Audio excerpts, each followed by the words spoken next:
Hi folks, it's Evo here from Thundermist Lure Company, and welcome to today's episode of Thundermist Fishing Tips. So glad to see you. I am out here today, folks. I'm fishing out of Fort Erie. I'm going to be running a T-turn rig right now, and I'm going to be bottom bouncing for those beautiful chrome, the nice Steelhead. And I've got myself, actually it's a warmer day out here today. It's not too bad weather-wise. It's very windy though. And they're calling for this cloud to clear up soon, but I'd rather fish during the cloud.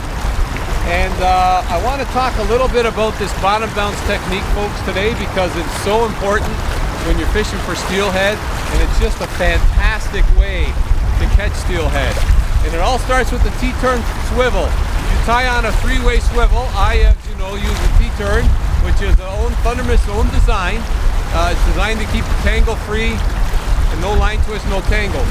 And then down from the T-turn, you've got two options. You could run a short line to a sinker, like maybe about, let's say 3, 4, or 5 inches to a sinker. And then you could run a long line, like about a 2-foot line to your bait. Or in the case like I have, I've done the opposite. I've done a long line to my sinker, and then just a little bit of a shorter line to my row bag, to my bait. Now, both methods are very, very effective, folks. They both work great. The only difference is the one with the short sinker lead and the long line to your bait. What happens is your hook is tumbling along the bottom, and so is your sinker. So you have two chances of getting hung up. And where I'm fishing, there's a lot of rocks. So if you want to avoid getting hung up and use the alternate system, which is the one I'm using today, about a 2.5-foot line to a sinker, and then just short of 2.5 foot to your hook. So now what happens is the sinker's tumbling along the bottom, but your hook, folks, is not. Your hook is staying close to the bottom, but it's not touching the bottom. So what I'm hoping for there are less snags. So that's the rig, and the rig, folks, is very, very, very important when it comes to steelhead fishing. In fact, if you're running fluorocarbon line, no problem. 100% fluoro, you're good to go. If you're running mono, no problem, you're good to go.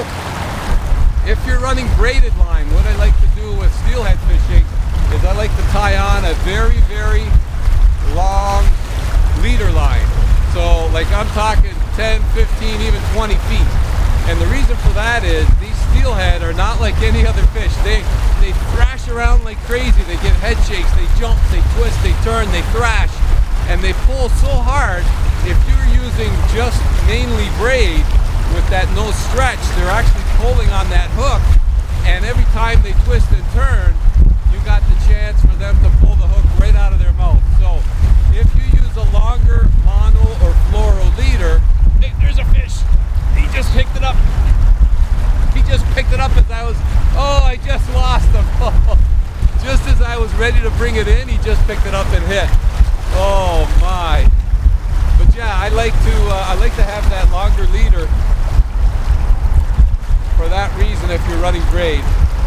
And he basically stripped my row bag, so we're going to put a fresh row bag on. Now, we're also going to talk about bait today. But right now, let's get my line right back in there again, because that was a good start and a great sign, folks. Oh, that's exciting. Okay, I got a screamer on now, folks. Oh, boy.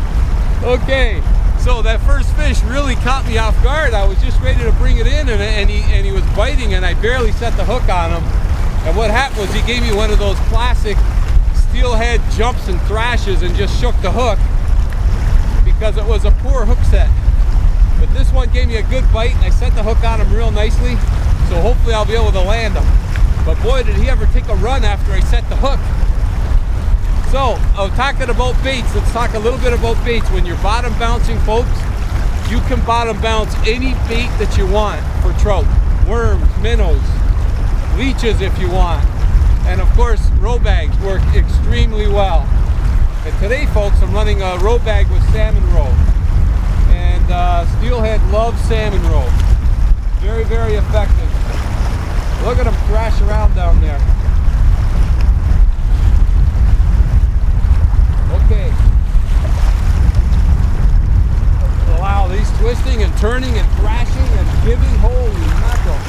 Oh, he's wrapped up. Oh, he's all wrapped up in my line. That's okay. He's got it all twisted up. But what a beautiful fish. Look at, he ended up making a mess of my line, but that's okay. We're gonna get him right out, and you can see my row bag there right in the side of his mouth, as you can see. And it looks like I've got somebody else's mesh on my line too, so that's okay. But look at that beautiful trout in there, folks. Just take a look at that.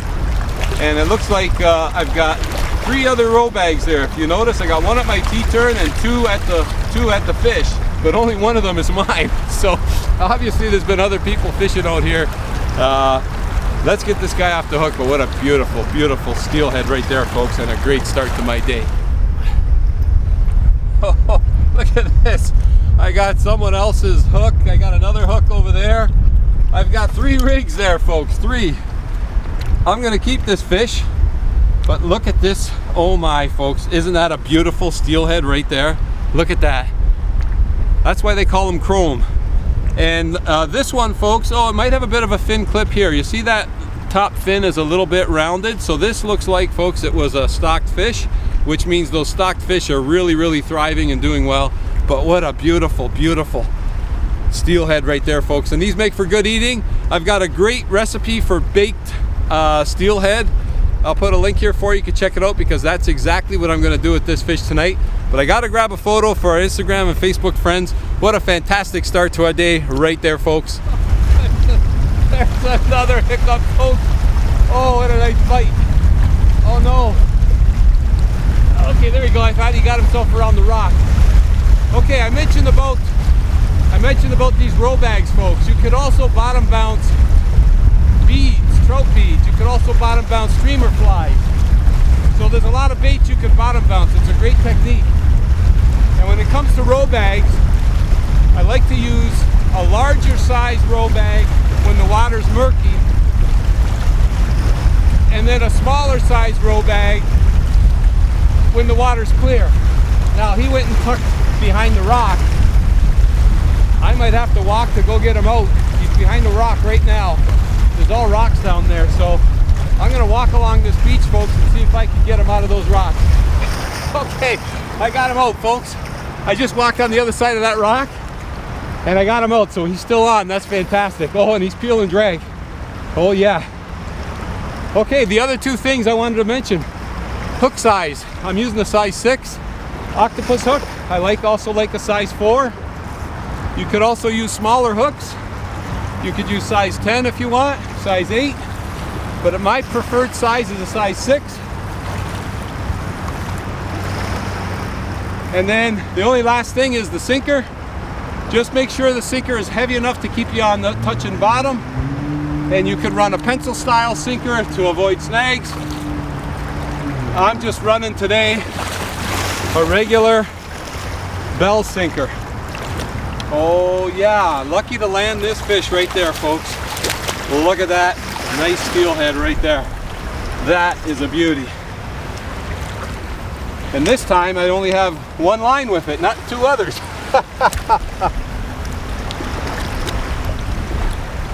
There we go, folks.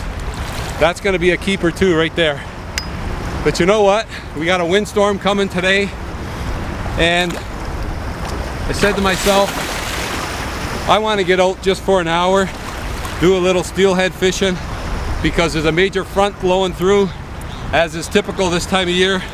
But that's just a nice, beautiful steelhead right there, folks. That's another good eater. So if you get an opportunity, you've got to give steelhead fishing a try. All you need is an hour. If you got an hour in the morning or an hour in the evening, whatever the time of day, just get on out there. Try some of these techniques, this bottom bouncing. Use your favorite bait. It's a great technique. It works really well, and it's very rewarding. I'm just having a fantastic day out here today. I'm going to stay for probably about another hour, because I said I'm going to stay for 2 and see if I can get another fish or 2. But in the meanwhile, folks, I want to thank you ever so much for tuning in to today's episode of Thundermist Fishing Tips. Always great to see you, and until next time, good luck and good fishing. I'm just having a riot. What a beauty.